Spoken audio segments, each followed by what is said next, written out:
ओ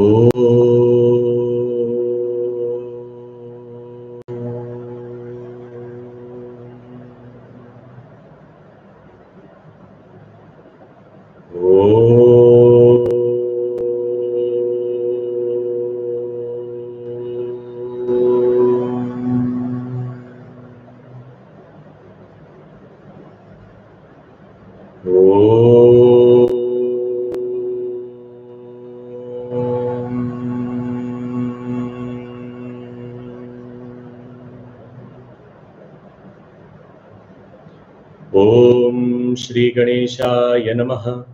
ओम श्री सरस्वत्यै नमः। ओम श्री गुरुभ्यो नमः। ओम समस्त जन कल्याणे निरतं करुणामयं नमामि चिन्मयं देवं सद्गुरुं ब्रह्म विद्वरम्। ओम मूकं करोति वाचालं पंगुं लंघयते गिरिं यत्कृपातमहं वन्दे परमानन्दमाधवम्। ओम सच्चिदानंदरूपाय विश्वोत्पत्त्यादिहेतवे तापत्रय विनाशाय श्रीकृष्णाय वयं नुमः। नारायणं नमस्कृत्य नरं चैव नरोत्तमं देवीं सरस्वतीं व्यासं ततो जयमुदीरयेत्।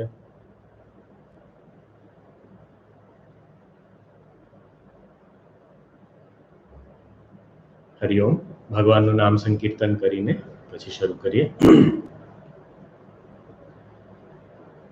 गोविंद गोविंद गोविंद गिरिधारी गोविंद गोविंद गोविंद गिरिधारी गोविंद गिरिधारी गोवर्धन गिरिधारी गोविंद गिरिधारी गोवर्धन गिरिधारी श्याम सुंदर मदन मोहन वृंदावन विहारी श्याम सुंदर मदन मोहन वृंदावन विहारी वृंदावन विहारी गोवर्धन गिरिधारी वृंदावन विहारी गोवर्धन गिरिधारी गोविंद गोविंद गोविंद गिरिधारी गोविंद गोविंद गोविंद गिरिधारी गोविंद गिरिधारी गोवर्धन गिरिधारी गोविंद गिरिधारी गोवर्धन गिरिधारी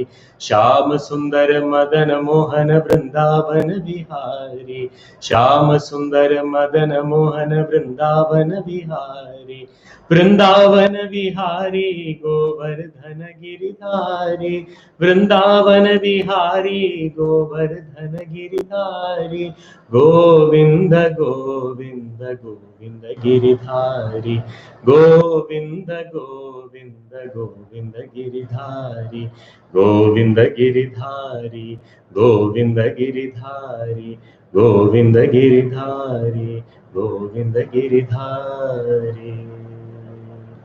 बोलिए राधावर श्री कृष्णचंद्र भगवान की जय। श्री सद्गुरुनाथ महाराज की जय।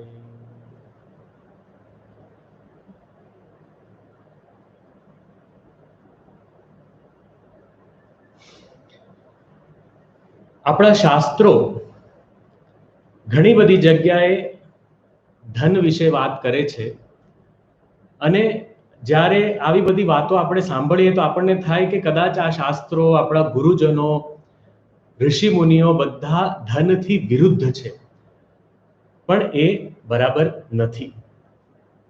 બધા શાસ્ત્રો ઋષિ મુનિઓ પણ ધન કમાવાના વિરુદ્ધ નથી, એમને ધનથી કોઈ વિરોધ નથી, એ ધનને અશુભ પણ નથી માનતા। એટલે હદ સુધી કે આપણા ઉપનિષદોમાં આપણા વૈદિક મંત્રો એવા છે કે જ્યાં ઋષિઓ માંગ કરે છે કે મને ધન જોઈએ, પણ અગત્યની વાત એ છે કે એ ધન ક્યારે માંગે છે અને શેના માટે માંગે છે। પહેલા એ જે વૈદિક મંત્રો આપણે વાંચીએ તો પહેલા સદ્બુદ્ધિ માંગે છે, એ ધનને વાપરવાની ક્ષમતા માંગે છે અને પછી ધનની માંગ કરે છે। અને જ્યારે એ ધન આવે તો એ શેના માટે માંગે છે? લોક કલ્યાણમાં વપરાય એના માટે. તો ધન એ અશુભ નથી, પણ એ ધનને વાપરતા આવડવું જોઈએ. એને કેવી રીતે એની સાથે સંબંધ જોડવાનો છે એ શીખવા જેવું છે. આપણે અનેક પ્રકારની વસ્તુઓમાં વિવેક કરીએ છીએ. અમુક વસ્તુઓ સ્વાભાવિક વિવેક હોય છે આપણામાં. દાખલા તરીકે પશુઓમાં પણ આ વિવેક હોય કે કોઈ પણ વસ્તુ દેખાય તો એને સૂંઘે અને ખાવા જેવું હોય તો ખાઈ જાય અને ના ખાવા જેવું હોય તો ફેંકી દઈએ. આપણામાં પણ આ પશુ જેવું વિવેક તો છે જ. આપણે પણ કોઈ વસ્તુ હોય ફ્રીજમાંથી કાઢીએ કે આ 2 દિવસથી આ પડ્યું છે શું, અને પછી શું કરીએ? સૂંઘીએ અને પછી કે આ બગડી ગયું છે, ફેંકી દો, અથવા નથી બગડ્યું, આજે ગરમ કરીને ખાઈ લો, વોટેવર. પણ કહેવાનો અર્થ એ કે આ સામાન્ય વસ્તુઓમાં વિવેક છે આપણી પાસે. ઇવન પશુઓમાં જ બીજી વસ્તુ પોતાની સુરક્ષા માટેનો વિવેક છે.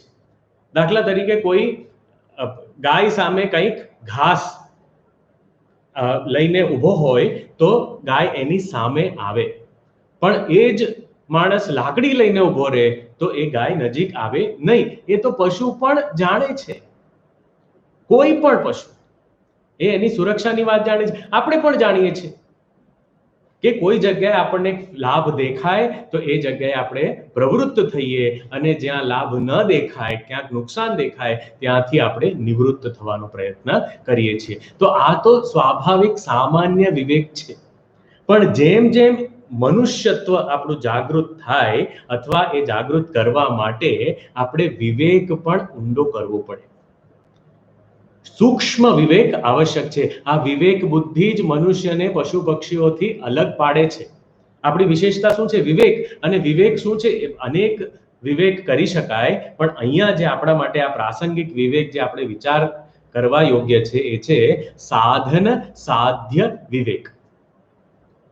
મારું સાધ્ય શું છે અને મારું સાધન શું છે, આ બંને વચ્ચે વિવેક આવશ્યક છે. અને ખાસ કરીને ધનની બાબતમાં, વિત્તમ, ધનની બાબતમાં સાધન સાધ્ય વિવેક કરવું એ બહુ જ જરૂરી છે. સાધન તરીકે જો ધનને વાપરીએ તો એ આપણને ઉચ્ચ લક્ષ્યની પ્રાપ્તિમાં પણ મદદ કરી શકે છે. ઋષિ યાજ્ઞવલ્ક્યની વાત આપણા ઉપનિષદોમાં આવે છે. આ યાજ્ઞવલ્ક્ય ઋષિ અત્યંત ધનવાન હતા, અને જ્યારે જનક મહારાજની સભામાં જતા તો ત્યાંથી પણ ખૂબ ધન લઈને આવતા. કેમ? એ કઈ એમના જીવનમાં કઈ ઉપભોગ નહોતું એમના જીવનમાં, પણ લોક કલ્યાણ માટે શિષ્યોને ગુરુકુળમાં રાખીને શીખવાડતા, અને એ શિષ્યોને શીખવાડવા માટે જે વ્યવસ્થાની આવશ્યકતા હતી એના માટે ધનની આવશ્યકતા પણ હતી. પણ યાજ્ઞવલ્ક્ય ઋષિ જેવા ઋષિઓ માટે ધન માત્ર એક સાધન હતું. શેના માટે? જીવનના સર્વોચ્ચ લક્ષ્યની પ્રાપ્તિ માટે, જે એમનું સાધ્ય હતું. આપણે પણ કોઈ પણ કર્મ જોઈએ, જે કર્મ કરીએ છીએ તો શેના માટે કરીએ છીએ? તો સામાન્ય રીતે જે પણ થોડો પણ પરિચિત હોય, આપણા જે આધ્યાત્મ સાથે પરિચિત હોય, સેજ પણ બે ચાર પુસ્તકો વાંચી લીધા હોય, 2-4 સ્ટડી ગ્રુપ્સમાં આવી ગયા હોય, તો એવા લોકો તરત જ કે શેના માટે કાર્ય કરીએ છીએ? આનંદ માટે, સુખ માટે, અને એ પણ અનંત સુખ માટે, નિત્ય સુખ માટે, એના માટે કામ કરીએ છીએ. બરાબર છે. કોઈ પણ કાર્ય કરીએ એ અનંત નિત્ય સુખની પ્રાપ્તિ માટે જ કરીએ છીએ. તો એટલે અનંત નિત્ય સુખ શું થઈ ગયું? આપણા જીવનનું સાધ્ય થઈ ગયું. અને જે પણ કાર્ય કરીએ છીએ એ સાધન છે. તો કર્મ સાધન છે અને સુખ એ સાધ્ય છે. સુખ પણ ક્ષણિક સુખ નહીં, અનંત નિત્ય સુખ. જો આ બરાબર આપણા મનમાં બેસી જાય તો એનો સંબંધ આપણે ધન સાથે પણ કરીએ તો જે ધન, સંપત્તિ, મિલકત આપણી પાસે છે એ આપણા માટે સાધન છે કે સાધ્ય છે, એ વિચારવા જેવું છે. જો એ સાધ્ય બની જાય તો આ બ્રાહ્મણ જેવી હાલત થશે. એના માટે શું થઈ ગયું? ધનમાં કોઈ ખોટ નથી, ધન ખરાબ નથી, પણ એ જો સાધ્ય બની જાય, મારા જીવનનું લક્ષ્ય બની જાય કે મારી પાસે બહુ ભેગા કરવા છે પૈસા, હું કરોડપતિ થઉં, અબજપતિ થઉં, બરાબર છે, થઉં, પણ શું એ સાધ્ય છે, એ લક્ષ્ય છે મારા જીવનનું, તો હું દુઃખી જ થઈશ. પણ જો એ સાધન તરીકે હું પૈસા ખૂબ કમાઉં, કરોડોમાં અબજોમાં હું કમાઉં, વાંધો નથી, પણ એ ધન કમાઈને એને ઉપયોગ શેની રીતે કરું છું? શું એનાથી હું મારા જીવનના લક્ષ્ય અનંત નિત્ય સુખ તરફ આગળ વધી શકું છું? એ પ્રશ્ન પૂછવા જેવું છે. શું આવો સંબંધ છે મારો ધન સાથે? મારી પાસે ધન છે, પૈસા છે મારી પાસે બહુ, પણ એ પૈસા સાથે મારો સંબંધ શું છે? પછી જો આ સંબંધ બરાબર બંધાઈ જાય, સાધન થઈ જાય, પછી કેટલું છે મારી પાસે એની ચિંતા મને નહીં થાય. જે પણ છે સાધન તરીકે હું વાપરું, અને એકચ્યુઅલી સાધન તરીકે જો હું વાપરું અને નિત્ય અનંત સુખની પ્રાપ્તિ માટે એનો ઉપયોગ કરું, એનો સદુપયોગ કરું, તો ઓટોમેટિકલી જેટલું જોઈએ એટલું મળતું રહેશે. ચિન્મય મિશનમાં પૂજ્ય સ્વામી ચિન્મયાનંદજી એક રીતે આપણને આશીર્વાદ આપ્યું છે, અને એમણે એકવાર કહ્યું પણ હતું કે મિશનમાં ક્યારે એક્સ્ટ્રા પૈસા ભેગા થાય નહીં. જેટલા જરૂરિયાત પૂરતા છે એટલું જ્યારે જોઈએ, જેટલું જોઈએ એટલું આવતું રહેશે, બસ. પણ ભેગા થશે નહીં, અને એ બહુ મોટું આશીર્વાદ છે આપણા માટે. કારણ કે ઘણી બધી જગ્યાએ ઘણી બધી સંસ્થાઓ એવી છે કે ત્યાં ઘણું બધું ભેગું થયું છે અને એનો ઉપયોગ બરાબર નથી થતો. એના લીધે બહુ બધી ખામીઓ, આજે અત્યારે જે પ્રસંગ ચાલી રહ્યો છે એ બધું થવાની શક્યતાઓ છે. આધ્યાત્મમાંથી આપણે ભટકી જવાની શક્યતાઓ છે. એટલે ધન એ અશુભ નથી, પણ આપણે યાદ રાખીએ કે જેટલી જરૂરિયાત છે એટલું મળતું રહે તો સ્વસ્થ સંબંધ બાંધી શકાય અને સાધન તરીકે ધનનો ઉપયોગ કરી શકાય. આ સાધન રૂપે વિચાર કરવા માટે, સમજવા માટે પ્રતિકાત્મક રીતે પણ આપણે થોડુંક સમજવાનો પ્રયત્ન કરીએ અને સિદ્ધાંતની રીતે પણ સમજવાનો પ્રયત્ન કરીએ. પ્રતિકાત્મક રીતે હવે જોઈએ તો જેમ પૂજ્ય ગુરુદેવ હંમેશા કહેતા, hold on two Narayan, Lakshmi will follow. Narayan ભગવાનને પકડી રાખો, એમના ચરણોને છોડતા નહીં. જો ભગવાન આપણી સાથે હોય તો લક્ષ્મીજી એમની પાછળ સાથે આવશે, અને ભગવાન આપણી સાથે રહેતા હોય તો લક્ષ્મીજી પણ આપણી સાથે વસી જશે. આ એક સત્ય વાત છે. અને જો આપણને ભગવાન ના જોઈતા હોય અને એકલા લક્ષ્મીજીને આપણે બોલાવીએ તો ટૂંક સમયમાં એ જોશે કે અહીંયા ભગવાન છે નહીં, નીકળી જશે. અને આ સુંદર વાત એ છે કે જો ભગવાન સાથે લક્ષ્મીજી આવે, લક્ષ્મીજીને ભગવાન સાથે લઈ આવે તો એ કયા વાહન ઉપર આવે? ગરુડ વાહન ઉપર આવે. ભગવાન મહાવિષ્ણુનું વાહન છે ગરુડ, તો ગરુડ ઉપર લક્ષ્મીજી પણ આવે, ભગવાનની સાથે આવે તો. અને ગરુડ શું છે? જે બધા જ આપણા રોગ છે, બધા જ દુઃખ છે, એ બધા દૂર કરવા વાળો એ ગરુડ વાહન. એ ગરુડ વાહનમાં બેસીને લક્ષ્મીજી વિષ્ણુ ભગવાન સાથે આવે. પણ જો એકલા બોલાવીએ એમને, ભગવાન વગર બોલાવીએ, એટલે કે સાધ્ય તરીકે ભગવાન સાથે આવે, એનો મતલબ શું? કે એ ધન છે, એ સાધન છે, અને એ ભગવાન જે અનંત નિત્ય સુખના સ્વરૂપ છે, આનંદ સ્વરૂપ છે, એવા ભગવાન સાધ્ય છે. અને લક્ષ્મી એટલે કે ધન એ સાધન છે. તો સાધન તરીકે સાધ્ય સાથે બોલાવીએ તો એ ગરુડ ઉપર આવે, આપણા બધા દુઃખ દૂર કરે અને આપણને જે સદગતિ પ્રદાન કરે. પણ જો એકલા લક્ષ્મીજીને બોલાવીએ તો લક્ષ્મીજીનું વાહન શું છે? ઘુવડ. ઘુવડને હિન્દીમાં ઉલ્લુ કહેવાય. રાત્રે દેખાય, એને અંધારામાં બધું ગમે. તો જો એને સાધ્ય તરીકે ધન સાથે આપણે સંબંધ બાંધીએ તો એ આપણને અંધારામાં લઈ જાય, અજ્ઞાનમાં પકડી રાખે, અને ઘણી બધી ભૂલો, ઘણા બધા દોષ આપણા જીવનમાં આવી શકે છે. એટલે ખતરો છે તેના. કારણ કે લક્ષ્મીજી એકલા આવે તો ઘુવડ ઉપર આવે, વિષ્ણુ ભગવાન સાથે આવે તો ગરુડ ઉપર આવે. આ પ્રતિકાત્મક રીતે આપણને શીખવાડવામાં આવ્યું છે કે આ લક્ષ્મીજી સાથેનો મારો સંબંધ શું છે અને લક્ષ્મીજીને હું કેવી રીતે ઓળખું છું. શું લક્ષ્મીજીનો ડાયરેક્ટલી મારો સંબંધ શું છે, લક્ષ્મીજી સાથે કેવી રીતે ઓળખું છું? ભગવાનના પત્ની તરીકે હું ઓળખું છું એમને. એટલે ભગવાન પહેલા મારો સંબંધ ભગવાન સાથે છે અને એમના પત્ની એ માતાજી તરીકે એમને પણ હું પ્રણામ કરું છું. અને એ રીતે જો હું એમની સાથે સંબંધ બાંધીને રાખું તો એ મારા ઉપર હંમેશા પ્રસન્ન રહેશે. એટલે મહાલક્ષ્મી દેવીને આપણે શું કહીએ છીએ? હે કમલે કમલાલયે પ્રસીદ પ્રસીદ શ્રીમ હ્રીમ શ્રીમ ઓમ મહાલક્ષ્મી નમઃ. તો આપણે એમને પ્રસન્ન થવાનું કહીએ છીએ. પ્રસન્ન ક્યારે થાય? જ્યારે એમની સાથે સાચો સંબંધ એવો બાંધી દે. આ જ વસ્તુ આપણે જોઈએ જટાયુ અને રાવણના યુદ્ધમાં. આ જ વસ્તુ દેખાય છે. જટાયુ અને રાવણ બંને જણા સીતાજી માટે જ યુદ્ધ કરી રહ્યા હતા, પણ બંનેમાં ફરક શું હતું? જટાયુજીએ જ્યારે યુદ્ધ કર્યું કે મારે આ સીતાને એની પાસેથી લઈ લેવી છે, એનો મતલબ કે આ સીતાજી રામચંદ્રજી સાથે જોડાય એના માટેનો પ્રયત્ન કરી રહ્યા હતા. અને બીજી બાજુ આ રાવણ હતો, એ સીતાજીને રામચંદ્રજીથી દૂર લઈ જવાનો પ્રયત્ન કરી રહ્યો હતો. અને આપણને ખબર છે કે જટાયુજી ભલે એ સમયે એ દિવસે એ યુદ્ધમાં કદાચ હારી ગયા, પણ એમને જે એમની ઈચ્છા હતી એ જ અંતે પૂરી થઈ અને એમની ગતિ, એમને તો મુક્તિ મળી ગઈ. ભગવાને પોતે મુક્તિ આપી, સારૂપ્ય મુક્તિ મળી એમને. અને બીજી બાજુ રાવણ એ કુળ સહિત એનો નાશ થઈ ગયો. કેમ? કારણ કે એકલા લક્ષ્મીજીને લઈને જતો હતો, એટલે ભગવાન વગર એમની શક્તિને, આ ધન સંપત્તિને લઈને જવા માંગતો હતો.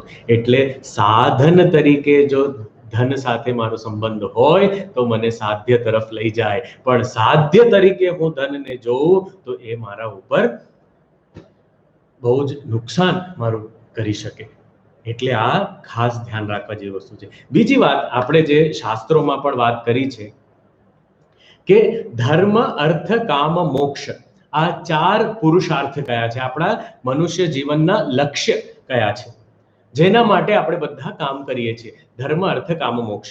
અને આપણે થોડું વિચાર એના પર કર્યું છે કે પહેલા આપણી જે આપણો વિકાસ કેવી રીતે થાય. સૌથી પહેલા અર્થ પુરુષાર્થ આપણને જોઈએ. અર્થ એટલે કે સુરક્ષાની ભાવના, બેઝિક નેસેસિટીઝ.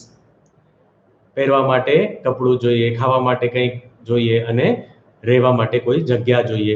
એવી જગ્યા, જો બેસિક નેસેસિટીઝ પૂરી થાય, એના પછી કામ પુરુષાર્થ આવે.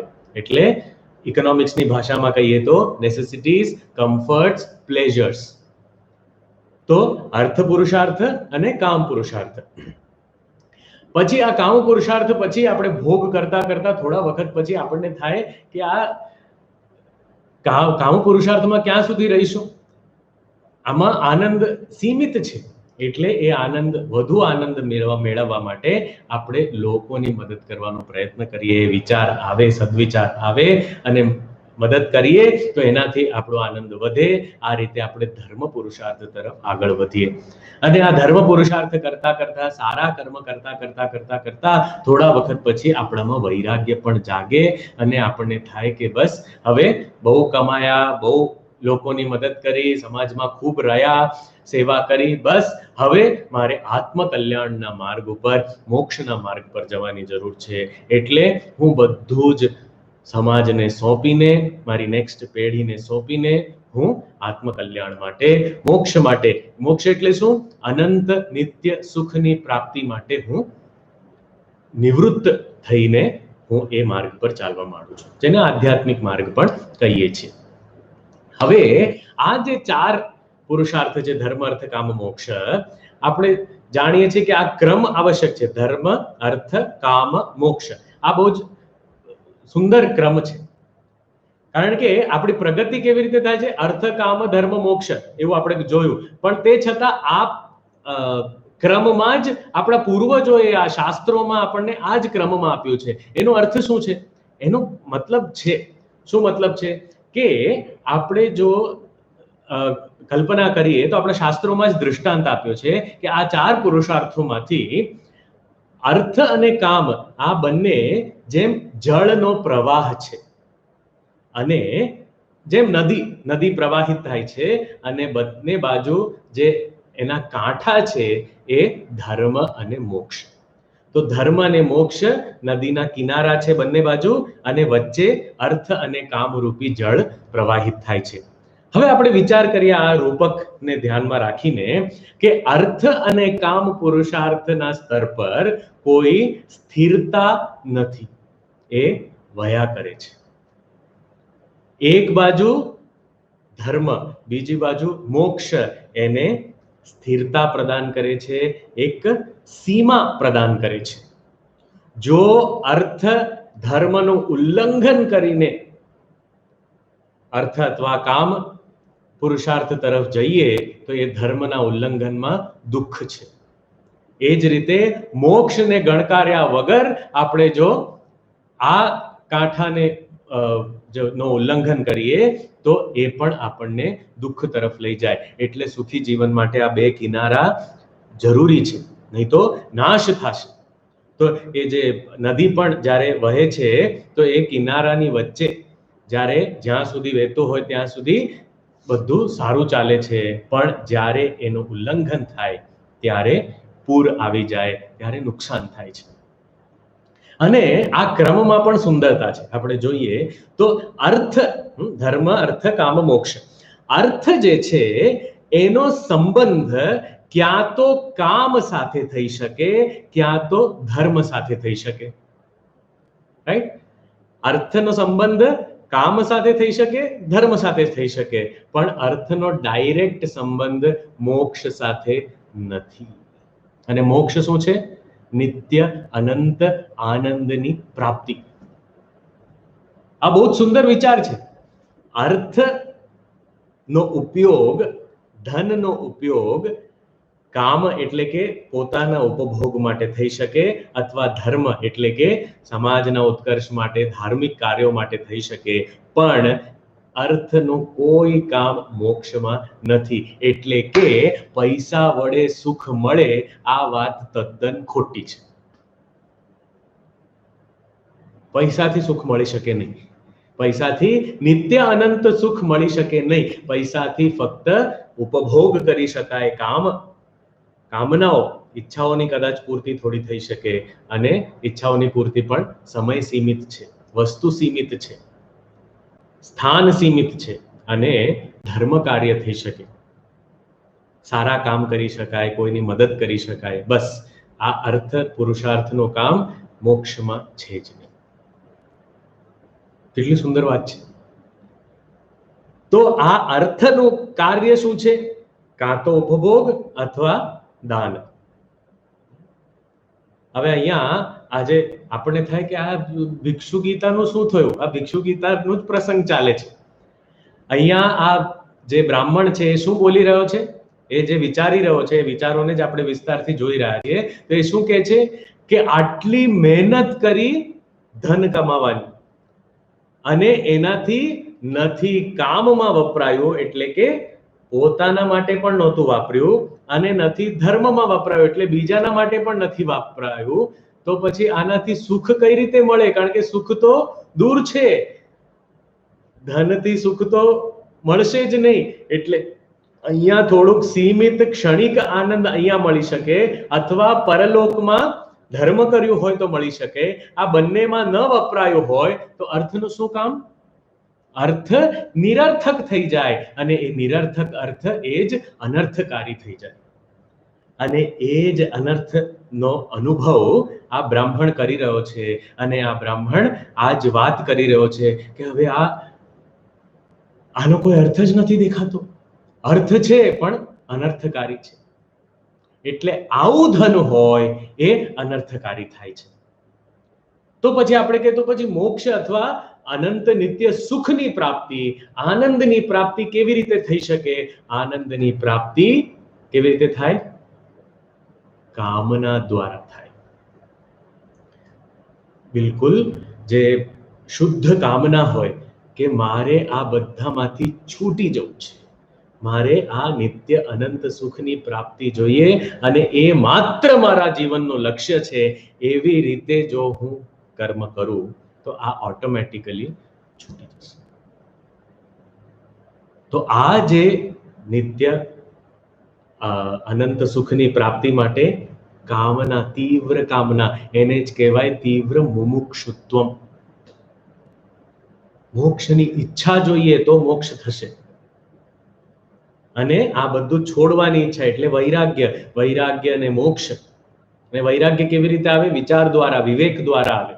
તો આ જે સાધન ચતુષ્ટય જે સંપત્તિ છે એના દ્વારા જ મોક્ષની પ્રાપ્તિ શક્ય છે, આ પરમ આનંદની પ્રાપ્તિ શક્ય છે. બાકી પૈસાથી આ મળી શકે નહીં. અને આને જ પ્રતિકાત્મક રીતે આપણે સમજીએ તો ભગવાન શ્રી રામચંદ્રજી અને એમના ભાઈઓ, આ ચાર ભાઈઓ પણ આ ચાર પુરુષાર્થનો સંકેત કરે છે આપણને. તો રામચંદ્રજી એ મોક્ષના પ્રતીક છે અને ભરતજી એ ધર્મના પ્રતીક છે. અને હંમેશા રામચંદ્રજી સાથે કોણ હોય? લક્ષ્મણજી, એ કામના પ્રતીક છે, કામ પુરુષાર્થ. અને શત્રુઘ્નજી જે ભરતજી સાથે હોય એ અર્થના પ્રતીક છે. હવે આપણે વિચાર કરીએ તો કેવી રીતે આમનો સંબંધ હોવો જોઈએ ચારે પુરુષાર્થનો.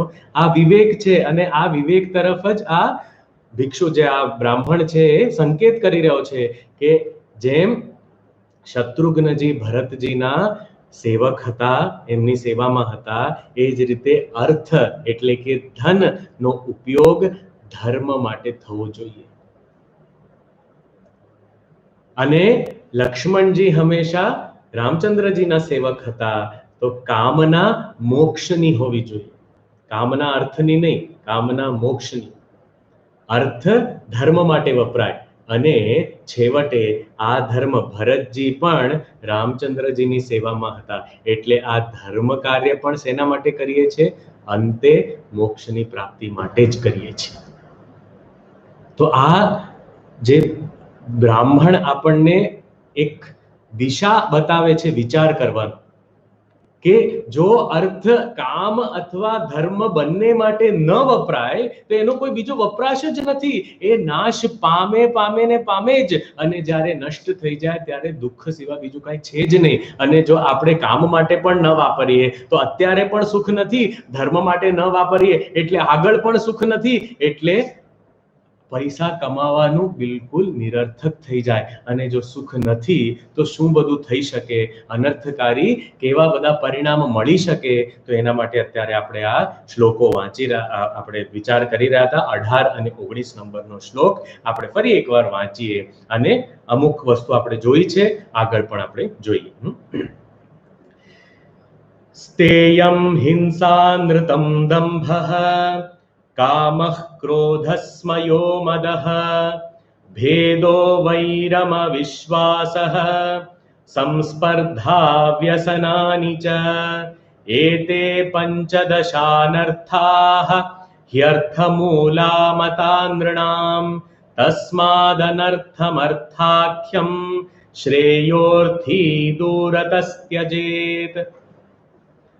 એતે પંચદશ અનર્થાઃ, આ 15 અનર્થકારી વસ્તુઓ જે છે એ અર્થમૂલાહ, એ અર્થના લીધે જ બહુ બધી સંપત્તિ આવી જાય. જેમ આપણે ગઈકાલે વાત કરી હતી કે જેટલું આપણી જરૂરિયાત છે અથવા આપણી જેટલી લાયકાત છે એનાથી વધુ જો મળી જાય તો અનર્થકારી થઈ જાય છે.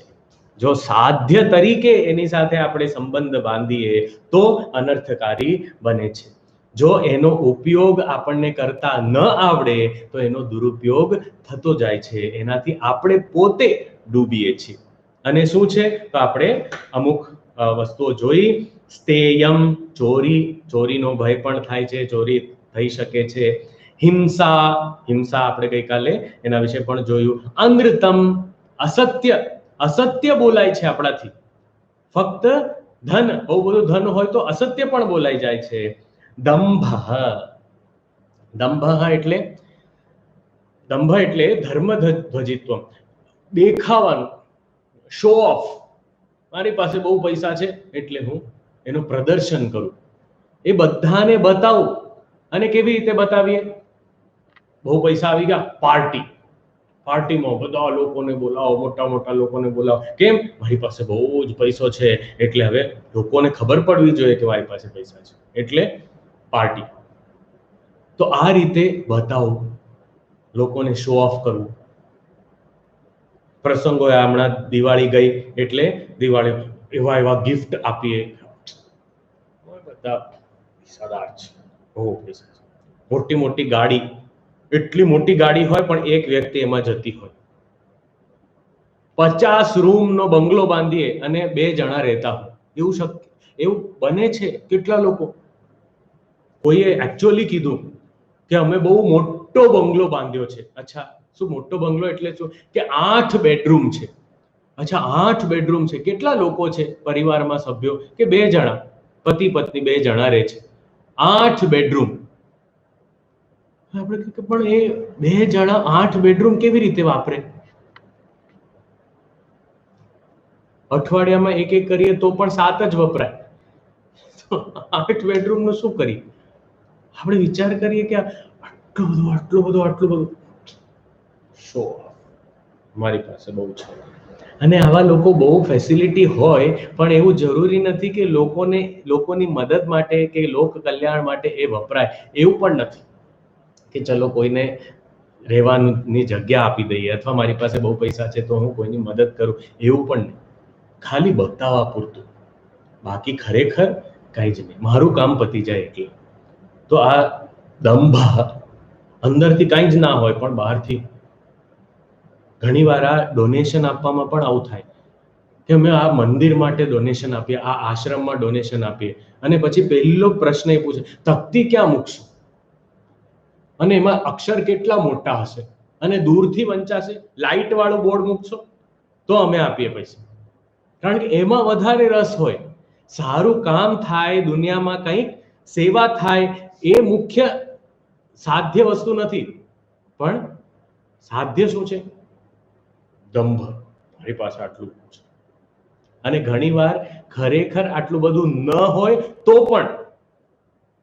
એક ભાઈ એવું કર્યું, એણે વાંચ્યું છાપામાં કે એના લોટરી ટિકિટ એણે ખરીદ્યું હતું અને એ નંબરમાં લોટરી લાગી ગઈ. એટલે એટલો બધો ખુશ થઈ ગયો કે એણે પાર્ટી માટે બધું આયોજન કર્યું. હવે લોટરીમાં નંબર લાગી જાય પછી તરત જ કંઈક લોકો ઘરે આવીને પૈસા આપીને ન જાય, એમાં પછી એપ્લાય કરવું પડે, એને થોડું પ્રોસેસ થાય, પેપર વર્ક થાય એની અંદર, અને પછી એમાં પાછું ટેક્સ કપાય ને બધું ઘણું બધું થાય. પણ આ તો એટલો બધો ખુશ થઈ ગયો, તરત જ એ જ રાત્રે બધા જ લોકોને બોલાવીને મોટી પાર્ટી કરી. અને પાર્ટી કરવા માટે પૈસા ચૂકવવાના કેવી રીતે? તો લોન લીધો કે મારે આટલી લોટરી લાગી છે એટલે બધો પૈસા પાછા આપી દઈશું, એટલે લાખો રૂપિયા લોન લઈને બધું મોટું આયોજન કર્યું, એટલું બધું દેખાડી બધું થયું. અને એના પછી ખબર પડી કે જે નંબર છપાયું હતું એ ખોટું છપાયું હતું. હવે શું થાય? દંભ નથી એનો પણ દેખાવો હોય, એનો દેખાવો એ એક પ્રકારનો દેખાવો છે, તો દંભ. પછી કામ, ઈચ્છાઓ એટલી બધી જાગે. દાખલા તરીકે ખિસ્સામાં પૈસા જ ના હોય તો કોઈ ઈચ્છા ખાસ નહીં જાગે. પછી જરૂરિયાત ઉપર આપણે જીવીએ, ઈચ્છા ઉપર નથી જીવતા. આ બેમાં ફરક છે. દાખલા તરીકે એક વ્યક્તિ બહુ જ ભૂખ લાગતી હોય તો પછી આપણે જઈએ અને પછી કંઈક ખાવાનું મળી જાય તો આપણે શું કહીએ છીએ? મને કાંઈક ખાવાનું જોઈએ. જરૂરિયાત હોય તો આપણે શું કહીએ છીએ? કાંઈક ખાવાનું જોઈએ. પણ જો ઈચ્છા હોય તો ઈચ્છા અને જરૂરિયાતમાં ફરક શું છે? કે મારે આ ખાવાનું જોઈએ, કંઈક ખાવાનું જોઈએ. એનો મતલબ જે પણ હોય ચલાવી લઈશ, ભૂખ લાગી છે એટલે કંઈક અંદર નાખવાનું છે, તો સારું શુદ્ધ ભોજન હોય, બહુ થઈ ગયું, મારે કંઈ પણ ચાલશે. નહીં તો ઈચ્છા એનો મતલબ શું? મારે આ જોઈએ, આવી રીતે જોઈએ, આ જ રીતે બનેલું હોવું જોઈએ. અને એટલું બધું આમ પેલા એ સ્ટાન્ડર્ડ્સ આપણા એટલા બધા હોય, એટલા બધા ટર્મ્સ એન્ડ કન્ડિશન, શરતો લાગુ દરેક વસ્તુમાં. આપણને આવું જ જોઈએ, આટલું જ જોઈએ, આવું ચલાવી જ નહીં લો. આ ઈચ્છા છે, સ્પેસિફિક્સ. એટલે આપણે પોતાના સુખી થવાના ચાન્સીસ જે છે એ ઘટાડતા જઈએ છીએ. એને કહેવાય સ્પેસિફિક કન્ડિશનલ હેપીનેસ, એને કહેવાય કામના. પણ જરૂરિયાત હોય તો હવે કોઈ પણ વસ્તુ જરૂરિયાત પૂરી કરતી હોય તો સ્વીકાર છે, વાંધો નથી. પણ કામના, હવે મારી પાસે બહુ બધા પૈસા આવી જાય તો ઈચ્છા જાગે. કેમ? કારણ કે ક્ષમતા છે ખર્ચો કરવાની.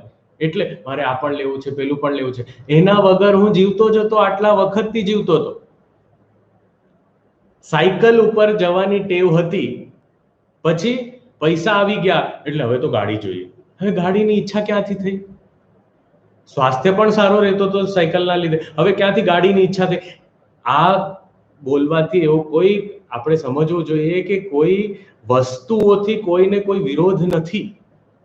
આ બધી વસ્તુઓ, સુખ સગવડ બધા કામના છે. એમાં કઈ એનો ઉપયોગ કરી શકાય, એનો સદુપયોગ થાય અને આપણને એનાથી આનંદ તરફ આપણે વધી શકીએ તો બહુ જ સારું. પણ આ કામના એવી વસ્તુ છે કે એનો કોઈ અંત જ નથી. કામઃ. અને ઈચ્છા એવી વસ્તુ છે કે એ ઈચ્છા એકલી નથી આવતી. આ કામના આવે તો એની સાથે સાથે એના નાના ભાઈઓ પણ હોય છે, એ પણ લઈ આવે છે સાથે સાથે. તરત જ કહ્યું કામઃ ક્રોધઃ. કામના સાથે સાથે ક્રોધ આવે, જાણે બંને આમ સાથે જ ફરતા હોય. જ્યાં ઈચ્છા હોય ત્યાં ક્રોધ હોય છે. અને ક્રોધનો અર્થ પૂજ્ય ગુરુજી બહુ જ સુંદર સમજાવે છે કે ક્રોધનો અર્થ ફક્ત ગુસ્સો નથી. ક્રોધનો અર્થ છે મનમાં એક અશાંતિ, એજિટેશન ઓફ ધ માઇન્ડ, ક્રોધને કહેવાય. તો એનો મતલબ કે જ્યારે કામના આવી જાય મનમાં તો તરત જ મન અશાંત થઈ જ જાય છે. મને આ જોઈએ છે. હવે એ ઈચ્છા મારી પૂરી થઈ તો લોભના રૂપમાં વધુ જોઈએ, વધુ જોઈએ, વધુ જોઈએ. જો ઈચ્છા પૂરી ન થઈ તો ક્રોધ એટલે ગુસ્સો પણ આવી જાય મને. તો આ બધા જ અર્થમાં આ ક્રોધને સમજવું જોઈએ કે કામના સાથે સાથે પાછળ પાછળ ક્રોધ. મન અશાંત રહે છે જ્યાં સુધી ન મળે ત્યાં સુધી. મળી જાય પછી હજુ જોઈએ, હજી વધારે જોઈએ. આ રીતે લોભ, ગુસ્સો, આ રીતે મનને કોઈ દિવસ શાંત નથી રહેવા દેતું. અને જ્યારે ગુસ્સો આવી જાય ત્યારે આપણે કોઈ પણ હદ સુધી પાપ કરવા માટે તૈયાર થઈ જઈએ છીએ. એ પણ આગળ પણ કહે છે ને, અહીંયા પણ કહ્યું આ સ્તેયમ, હિંસા, આ બધી વસ્તુઓ. હિંસા ક્યારે કરી? ગુસ્સો આવે ત્યારે. કામઃ ક્રોધઃ. પછી સ્મયઃ. સ્મયઃ એટલે બહુ જ આમ ગર્વ. ગર્વ એટલે પોઝિટિવ સેન્સમાં નહીં, પણ બહુ જ આમ અભિમાન, મિથ્યાભિમાન. પૈસાદાર છું. આ બધા લોકો મારી આજુબાજુ રહેવા વાળા બધા મારા પાડોશીઓ બધા ગરીબ છે, હું પૈસાદાર છું. સ્મયઃ. અને એ જે અભિમાન છે એ બહુ જ વધી જાય, માથામાં બહુ જ ઘૂસી જાય તો નેક્સ્ટ મદઃ. મદઃ એટલે કે નશો. એટલો બધો પૈસાનો નશો કે કોઈની કિંમત નથી આપણા જીવનમાં. એટલે જ કેટલાય લોકો, આપણને ખબર છે, આપણા દેશવાસીઓ જ આપણા દેશમાં રહીને કેટલી વાર પૈસા અને સત્તા અને આમ યશ કીર્તિ એટલી બધી છે કે ગાડી રોડ ઉપર તો ચલાવે, ફૂટપાથ ઉપર ચલાવે, લોકોને ઉપર પણ ચડાવી દે, કોઈ જાનવરોને પણ મારી નાખે, કાંઈ કિંમત નથી. નશો. આ બધું ચાલે. કેમ? મારી પાસે પૈસા છે. અને એક વ્યક્તિની વાત નથી, ઘણા બધા. અને થોડીક ક્યારેક ક્યારેક આપણને પણ થાય, બધી વસ્તુ આપણને થોડું થોડું થાય જ છે. આપણે એ હદ સુધી, આપણે જે આ બ્રાહ્મણ અનુભવી રહ્યો છે એટલે હદ સુધી નથી, પણ થોડા થોડા પ્રમાણમાં આ બધી જ વસ્તુઓ આપણી અંદર છે. અને જ્યારે દેખાશે, એને જાણીશું તો એનાથી મુક્ત થવાનો પ્રયત્ન પણ કરીશું. અને એ રસ્તો પણ અહીંયા આ બ્રાહ્મણ જ બતાવે છે. તો સ્મયઃ મદઃ, નશો ચડી જાય. ભેદઃ. ભેદઃ. જ્યારે આપણે વિચાર કરીએ આ વસ્તુ સામાન્ય રીતે આમ યાત્રા વખતે દેખાય. ટ્રાવેલિંગ, જે સામાન્ય ટ્રાવેલિંગ થાય. હવે ટ્રેનમાં જ જોઈએ, એક ટ્રેનની અંદર જ આપણે જોઈએ તો ટ્રેનમાં જે સેકન્ડ ક્લાસ સ્લીપર કમ્પાર્ટમેન્ટ હોય, પછી ફર્સ્ટ ક્લાસ હોય, પછી એસી હોય, એસીમાં પણ 3 ટાયર એસી હોય, પછી 2 ટાયર એસી હોય, પછી ફર્સ્ટ ક્લાસ એસી હોય. આ બધા અલગ અલગ કમ્પાર્ટમેન્ટ. અને અમુક જે રિઝર્વેશન વગરના જનરલ ડબ્બા હોય. તો આ એક ટ્રેનમાં આ બધી વેરાયટી છે, રાઈટ. અમુક ફર્સ્ટ ક્લાસ એસી અને બીજી બાજુ જનરલ ડબ્બો. હવે આ જે બધા અને વચ્ચે જે બધા પણ કેટેગરીઝ છે, આ બધામાં આપણે વિચાર કરીએ તો ભેદ દૃષ્ટિ અને એક દૃષ્ટિ, હું અને આ બીજો મારાથી ભિન્ન છે, આ ભાવ કઈ જગ્યાએ વધારે દેખાય ને કઈ જગ્યાએ ઓછું દેખાય. ટિકિટના પૈસા વધે એટલે આ ભેદ પણ વધે છે.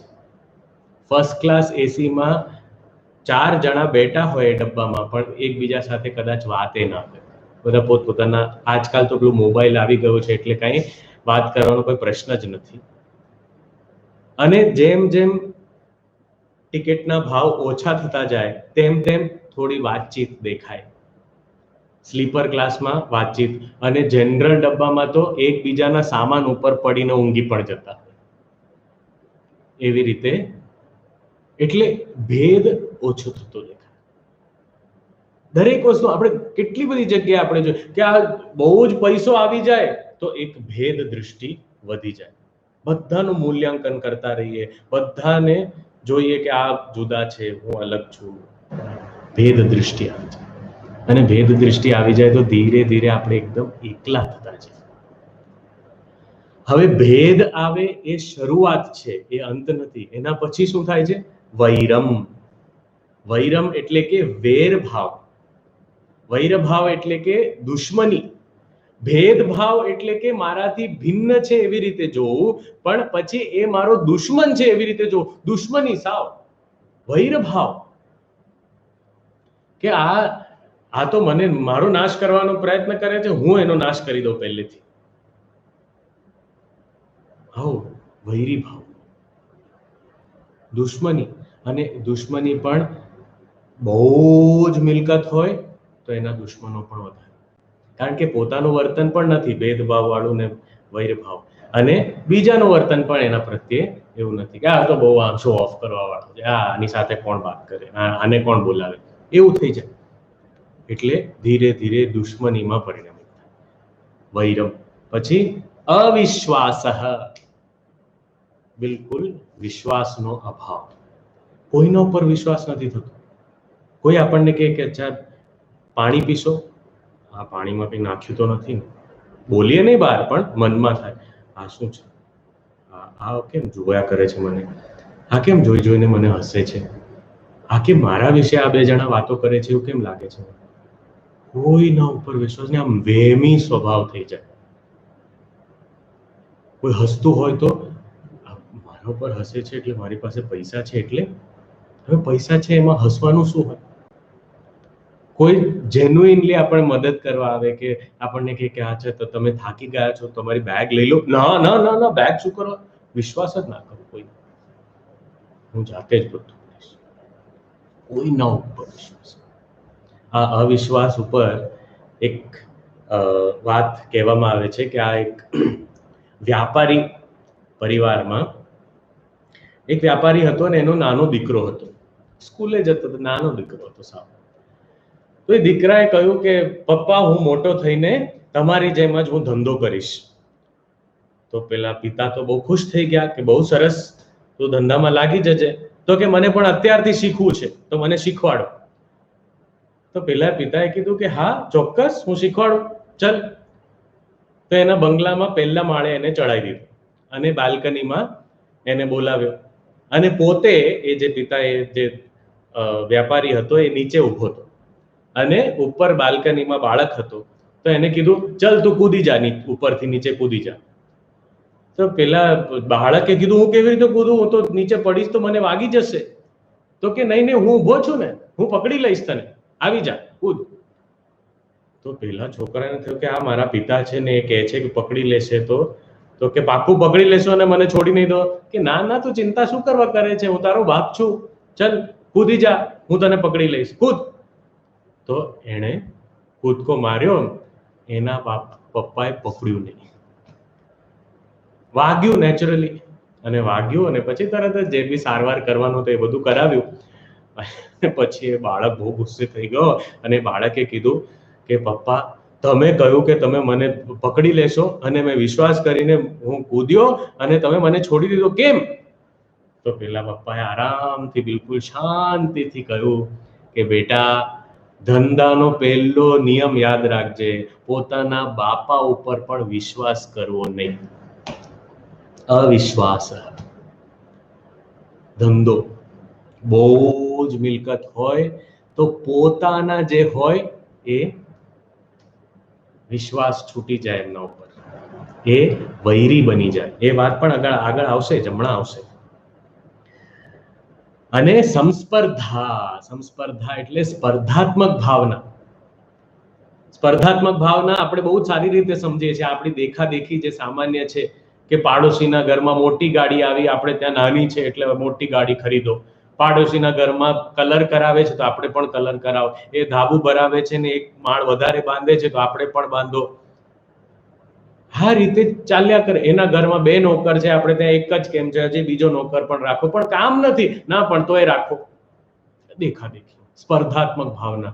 કેમ? કારણ કે પૈસા પડ્યા છે, કઈ કામ જ નથી એનું, કઈ સારા કામમાં વપરાતું નથી. આપણે પોતે ભોગ કરીને પણ કેટલું ભોગ કરી શકાય. તો હવે એમને તો આ બધા અનર્થકારી અને વ્યસનાની એટલે હવે ટોટલ અહીંયા 15 કયા છે તે પંચદશ અનર્થાહ.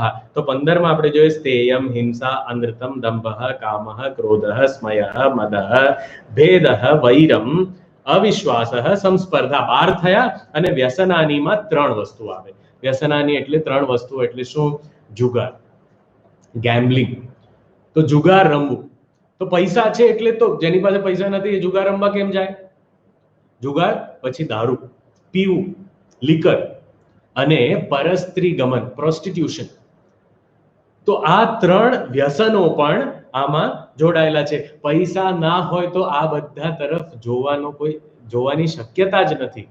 પણ પૈસા હોય તો, અને જરૂરિયાત કરતા વધારે હોય તો જ આના વિશે આપણે વિચારીએ. જરૂરિયાત પૂરતા હોય તો આના વિશે વિચારવાનો કોઈ દિવસ એવો વિચાર પણ નહીં આવે આપણને.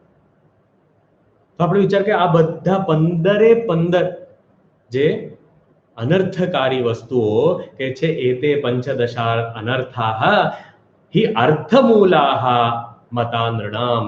આ લોકો માટે આ અર્થ દ્વારા એવા કયા ધનની વાત છે? જેને સાધ્ય તરીકે આપણે કમાવાનો પ્રયત્ન કરીએ, એટલે આપણા સંબંધની વાત. પછી એને કમાઈએ છીએ સાધ્ય તરીકે. એક બીજી વસ્તુ કે ધન આપણે ધનનો ઉપયોગ કોઈ અર્થ અથવા કામ અથવા ધર્મમાં કરતા નથી. પછી ત્રીજી વાત કે એ આપણી લાયકાત પ્રમાણે નથી અને આપણે મહેનતથી એને કમાયા નથી. એટલે એ રીતે જે વધારે પડતું જે ધન છે એની વાત છે અહીંયા કે એ અનર્થકારી બને છે.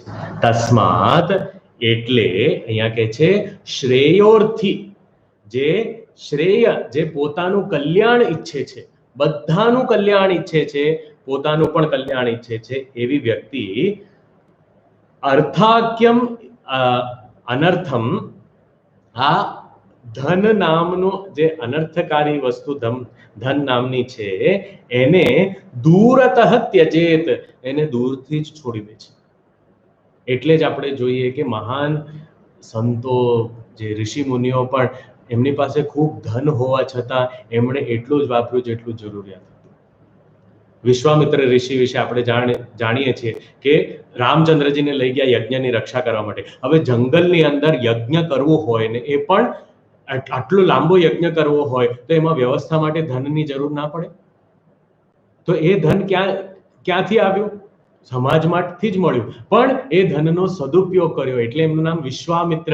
એટલે આખા વિશ્વની જે શાંતિ માટે, વિશ્વના કલ્યાણ માટે એમણે આ યજ્ઞ કર્યું. અને એવા યજ્ઞની રક્ષા ભગવાન પોતે કરે છે. તો આ ધન જે લોકો જાણે છે અને પોતાનું કલ્યાણ ઈચ્છે છે એવા લોકો આ અનર્થકારી ધન જે છે, જે સાધ્ય રૂપ છે, જરૂરિયાત કરતા વધુ પ્રમાણમાં છે અને જે મારી લાયકાત ને મારા કર્મ પ્રમાણે, કર્મફળ પ્રમાણે નથી, એવા બધા ધનથી દૂર રહે છે આવા લોકો. અને પછી આગળ અહીંયા આ બ્રાહ્મણના વિચારો ચાલે છે. હા, આપણે આ બ્રાહ્મણના વિચારો જ વાંચી રહ્યા છીએ કે હજી એનો વિસ્તાર જ ચાલે છે. બ્રાહ્મણે શું વિચાર્યું અને કેવી રીતે એની ચિંતા ચિંતનમાં પરિણમિત થઈ અને ચિંતનના લીધે પરમ વૈરાગ્ય એને મળ્યું. કેવી રીતે મળ્યું એ ચાલે છે અત્યારે.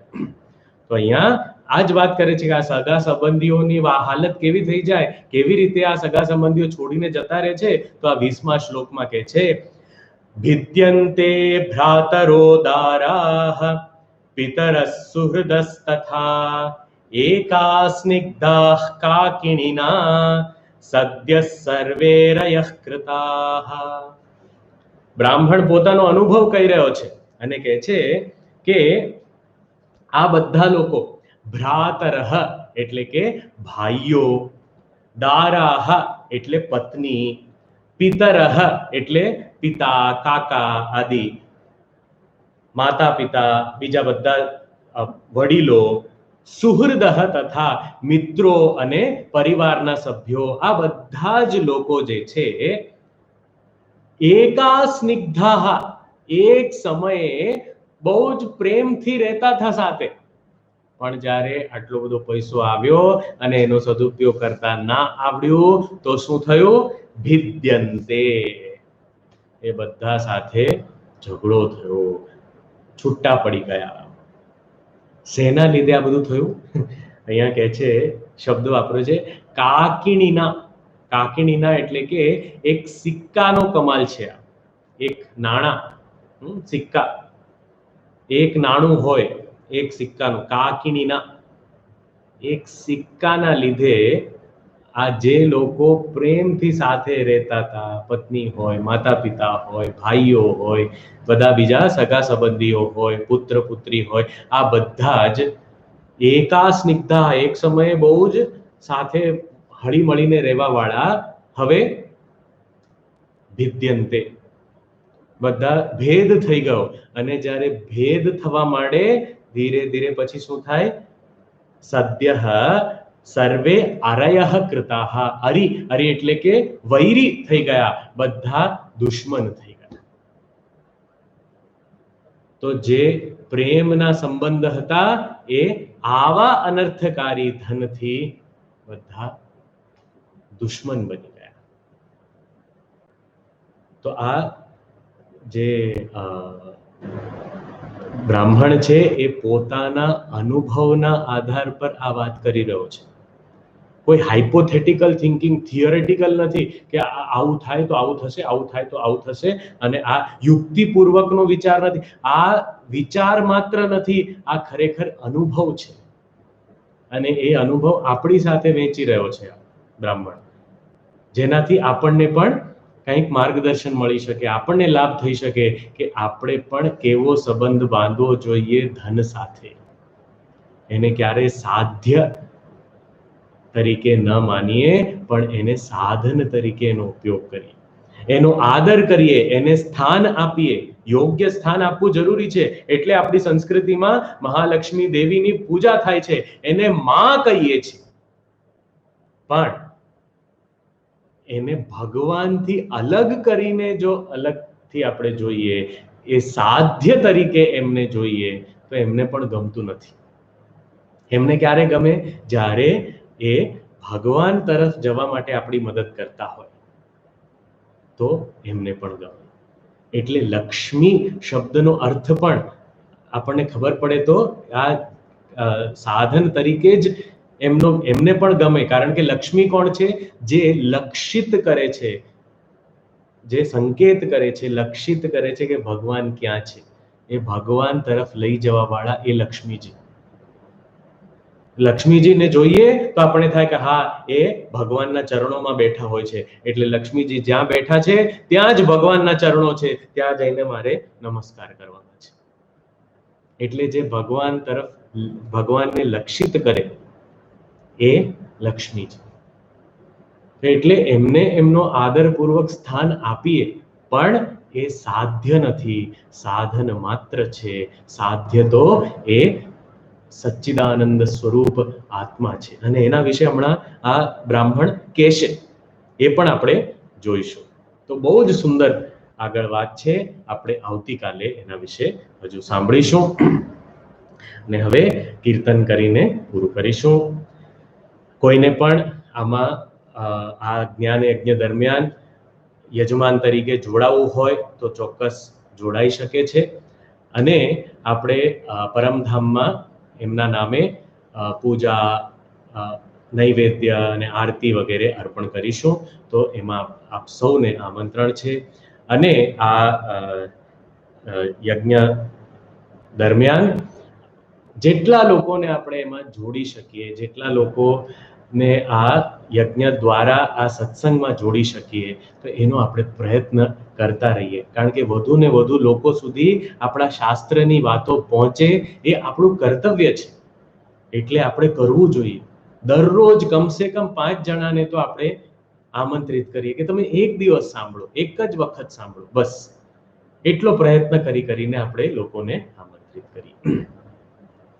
વીર મારુતિ ગંભીર મારુતિ, વીર મારુતિ ગંભીર મારુતિ, ધીર મારુતિ અતિ ધીર મારુતિ, ધીર મારુતિ અતિ ધીર મારુતિ, ગીત મારુતિ સંગીત મારુતિ, ગીત મારુતિ સંગીત મારુતિ, દૂત મારુતિ રામ દૂત મારુતિ, દૂત મારુતિ રામ દૂત મારુતિ, ભક્ત મારુતિ પરમ ભક્ત મારુતિ, ભક્ત મારુતિ પરમ ભક્ત મારુતિ, વીર મારુતિ ગંભીર મારુતિ, વીર મારુતિ ગંભીર મારુતિ, ગંભીર મારુતિ ગંભીર મારુતિ.